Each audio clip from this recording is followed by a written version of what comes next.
चुनाव आते ही माहौल बदल जाते हैं। नेता मंच पर खड़े होकर बड़े बड़े वादे करते हैं, भैंस देंगे, पैसा देंगे, हर गरीब तक मदद पहुंचेगी और हर ट्राइब के घर में एक गाय और एक भैंस देने का काम भारतीय जनता पार्टी करेगी। और सिर्फ बोलते ही नहीं, कंबल लेकर आपके घर या खेत तक पहुंच जाएंगे।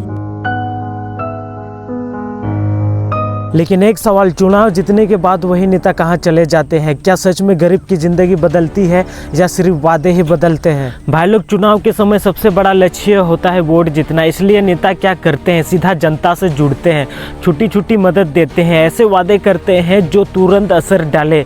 ये मदद और वादे अक्सर शॉर्ट टर्म इम्पैक्ट के लिए होते हैं, लॉन्ग टर्म बदलाव के लिए नहीं, क्योंकि उन्हें पता है गरीब और मिडिल क्लास सबसे बड़ा वोट बैंक है। अब सवाल आता है, मंच पर शिक्षा, रोजगार, स्वास्थ्य देने की बात कम क्यों होती है? क्योंकि ये तीनों चीजें आसान नहीं है। स्कूल बनाना आसान है, लेकिन गुणवत्ता की शिक्षा देना मुश्किल है।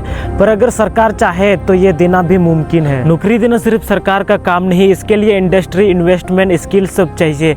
सरकारी अस्पताल बनाना आसान, लेकिन डॉक्टर, इक्विपमेंट, सिस्टम चलाना मुश्किल। पर ये सब भी मुमकिन है। इसलिए नेता क्या करते हैं? वो ऐसे वादे करते हैं जो जल्दी दिखे, लेकिन असली सिस्टम बदलना धीरे होता है। चुनाव के बाद क्या हम अपने एमएलए, एमपी या कोई भी नेता मंत्री से सवाल पूछते हैं? क्या हम अपने लोकल समस्या उठाते हैं? क्या हम जानते हैं हमारे एरिया के लिए कौन सी योजनाएं आई?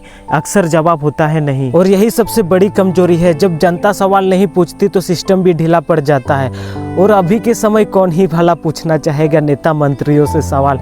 कुछ क्रिएटर का तो आईडी ही सस्पेंड हो रहा है। भाई, मेरी दूसरी आईडी भी सस्पेंड करवा दी गई है। मेरे 3,20,000 के अकाउंट को फेसबुक वालों ने एक झटके में उड़ा दिया। और मेरी गलती क्या थी?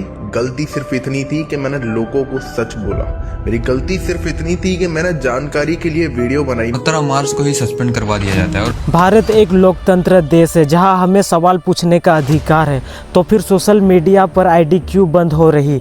यह सच किसी को चुभ रहा है? अब सरकार से एक सवाल, आपको गरीब की असली हालत क्यों नहीं दिखती? उसकी झोपड़ी, उसकी बेरोजगारी, उसके बच्चों की अंधेरा भविष्य, ये सब आपको नजर क्यों नहीं आता? क्या आप सच में नहीं जानते कि आम आदमी आज भी किस हाल में जी रहा है? लाखों युवा बेरोजगार क्यों घूम रहे हैं?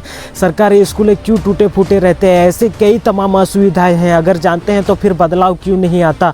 अगर नहीं जानते तो फिर आप सरकार कैसे चला रही है? मेरे भाई लोग, ये सिर्फ एक सवाल नहीं है, ये पूरे सिस्टम की नाकामी का सवाल है।